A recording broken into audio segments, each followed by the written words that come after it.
तो बच्चों, मैं तुमको आज एक बड़े से शेर की कहानी सुनाता हूँ, सुनना पसंद करोगे? हाँ दद्दू सुनाइए, वैसे भी बहुत बोर हो गया हूँ मैं, आज कहानी ही सुन लेता हूँ। हाँ दादाजी, मुझे भी सुनाइए ना। एक बार एक जंगल में एक शेर, लोमड़ी, कछुआ, खरगोश, ऊंट, हाथी, भालू सब रहते थे। और शेर डेली डेली किसी न किसी को खा जाया करता था, क्योंकि वो बहुत भूखा शेर था।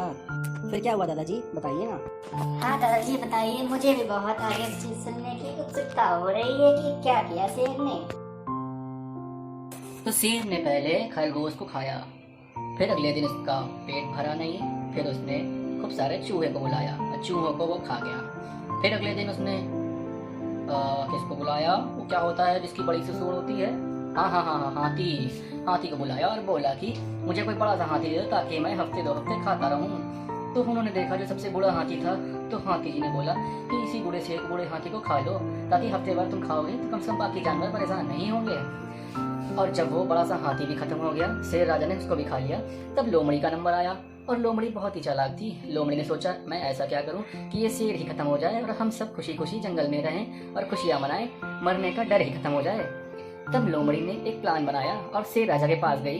तो लोमड़ी ने बोला, शेर राजा, आपसे भी बहादुर, आपसे भी ताकतवर और हूबहा आपकी शक्ल का एक दूसरा राजा आया है। वो अपने आप को शेर खान बोलता है, वो कहता है कि मैं आपको मार के खा जाऊंगा। तो शेर राजा को गुस्सा आया, उसने कहा, ऐसा कौन है जो मेरे जंगल में आया है? उसने कहा, चलो मिलवाओ मुझे।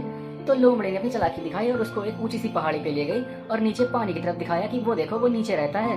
तो शेर राजा ने जैसे ही पहाड़ी से नीचे की तरफ देखा, तो उसको अपनी ही परछाई दिखाई दी।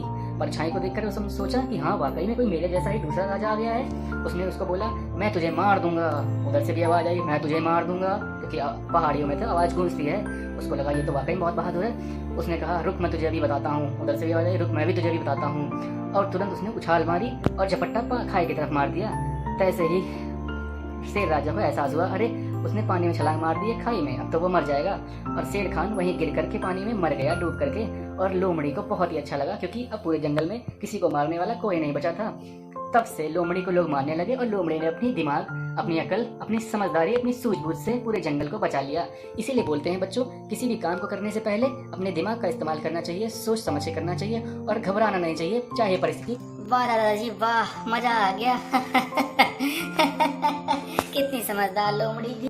हाँ दादाजी, और उस शेर को तो मजा ही चखा दिया उस लोमड़ी ने। अब से मैं भी कोई भी काम करूंगा तो बहुत सोच समझ के समझदारी से करूंगा, कभी भी घबराऊंगा नहीं। तो बच्चों, इस कहानी से ये सीख मिली कि हमें कभी भी डरना नहीं चाहिए किसी से, और हाँ, अब कोई भी काम सूझबूझ समझदारी से करना चाहिए। थैंक यू दादाजी, इस कहानी के लिए बहुत बहुत शुक्रिया। जी दादाजी, बहुत बहुत शुक्रिया इस कहानी के लिए, आज तो मुझे मजा ही आ गया।